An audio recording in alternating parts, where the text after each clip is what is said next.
జాతరకు సర్వం సమాయత్తమైంది. సో మేడారం జాతర ఏర్పాట్ల విషయం ఆయనతో మాట్లాడే ప్రయత్నించడం మంత్రి సీతక్క ఉన్నారు. అక్క ఎట్లా జరుగుతున్నాయి ఏర్పాట్లన్నీ కూడా బ్రహ్మాండంగా చేస్తున్నాము. మా జిల్లా యంత్రాంగం అంతా కూడా నిరంతరం పర్యవేక్షిస్తున్నారు. కలెక్టర్ కానీ, ఎస్పీ కానీ, అడిషనల్ కలెక్టర్ కానీ, డిపిఓ కానీ, అదేవిధంగా ఎలక్ట్రిసిటీ వాళ్ళు కానీ, ఆల్ డిపార్ట్మెంట్స్ హెడ్స్ అక్కడ ఉంటున్నారు. కొద్దిగా నేషనల్ హైవే కొద్దిగా డిలే ఉంది.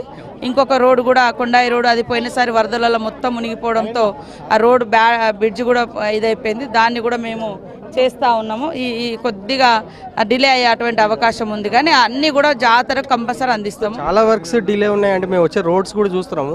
రోడ్స్ దగ్గర చాలా డిస్టర్బెన్స్ చాలా మేజర్ గా నేషనల్ హైవే రోడ్ కొద్దిగా డిస్టర్బెన్స్ ఉంది. అది కూడా 10వ తారీఖు వరకు కంప్లీట్ చేయమని చెప్పినాము, ఆదేశించినాము.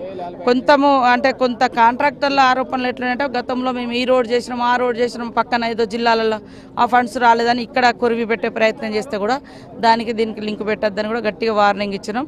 నాణ్యత పాటించాలి, మాకు సకాలంలో రోడ్స్ కూడా ఇచ్చేయాలి. 10వ తారీఖు దాదాపుగా అన్ని రోడ్లు అయిపోయినాయి. నేషనల్ హైవేనే మేజర్గా ఉంది. ఇంకొకటి మేడారం దగ్గర కూడా ఒక రోడ్ ఆగింది, కొద్దిగా రద్దీ ఉండడంతో. అవన్నీ కూడా ఈ 4-5 రోజులలో కంప్లీట్ అవుతాయి. మొదటి నుంచి మీరు జాతర విషయంలో ఫస్ట్ నుంచి అంటే ఇవాళ ఎమ్మెల్యేగా ఉన్నప్పటి నుంచి జాతర కోసం చాలా వరకు కొన్ని డిమాండ్స్ కూడా ఉన్నాయి ప్రకృతి పరంగా చేయాలని.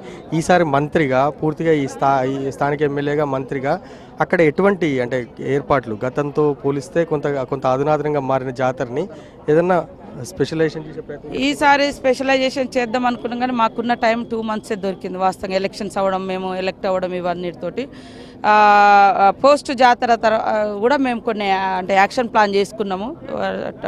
పర్మనెంట్ స్ట్రక్చర్ కోసం ల్యాండ్స్ కూడా కొనాలనేటువంటి ఆలోచన, తర్వాత పచ్చదనాన్ని పెంచడము.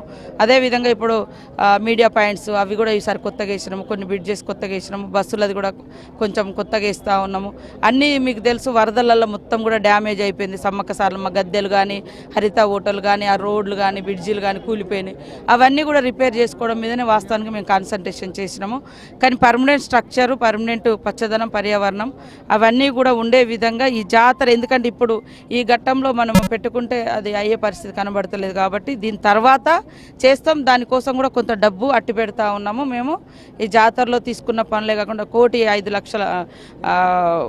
105 కోట్ల రూపాయలు మరి సీఎం గారు, డిప్యూటీ సీఎం గారు, అదేవిధంగా మా గవర్నమెంట్ కేటాయించడం జరిగింది. కాబట్టి అందులో ఖర్చు అయ్యేటి కాకుండా మిగతా అవసరాల కోసం అక్కడ లోకల్గా పర్మనెంట్ స్ట్రక్చర్ కోసం కూడా మేము ప్లాన్ చేస్తాం. యాక్చువల్గా బెల్లంది కూడా కొంచెం ఇష్యూ నడుస్తుంది. దానికి సంబంధించినంత వరకు ఎట్లా రెక్టిఫై చేస్తారు? బెల్లము ఇవ్వాలనేదే ఉంది, ఎందుకంటే భక్తులు వేసిపోతారు. నేను గతం నుంచి కూడా డిమాండ్ చేస్తున్నాం. ఈసారి కూడా పంచుతాం. దానికోసం అంతా ఒక 10వ తారీఖు తర్వాత ఈ వర్కులు అయిపోయిన తర్వాత, ఎందుకంటే అధికారులంతా ఈ వర్కులు వెంబటే పడుతున్నాము.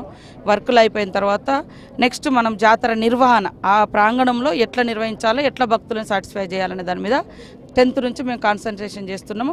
ఖచ్చితంగా వచ్చిపోయేటువంటి భక్తులకు బెల్లం అంటే ప్రసాదము, బంగారం వాళ్ళకి అందే విధంగా ప్లాన్ చేస్తున్నాం. ముఖ్యమంత్రి గారు వస్తారు, తప్పకుండా వస్తారు. ఫ్రైడే వస్తాడు. అంటే మొత్తంగా జాతరకు సంబంధించినంత వరకు ముఖ్యమంత్రి వచ్చే అవకాశం. అదేవిధంగా జాతరలో ప్రస్తుతం గతంతో పోలిస్తే ఈసారి జాతరకి కొంత ప్రత్యామ్నాయ ఏర్పాటు చేయాలని చూసినప్పటికీ టైం సరిపోకపోవడంతో ఉన్న వాటిని రిపేర్ చేస్తుంటాం. వర్షాకాలంలో వచ్చిన వరదల వల్ల మేడారం మొత్తం నష్టపోవడంతో ఆ మేడారంలో ఇప్పుడు రిపేర్ చేయడం మీదనే కాన్సన్ట్రేట్ చేస్తున్నాం. ప్రజలకు ఇబ్బంది కలగకుండా, ఇక్కడికి వచ్చే భక్తులకు ఇబ్బంది కలగకుండా చూస్తున్నాం. అని మేడారం జాతరను సక్రమంగా నిర్వహించడానికి కావాల్సిన ఏర్పాట్లను చేస్తున్నాం.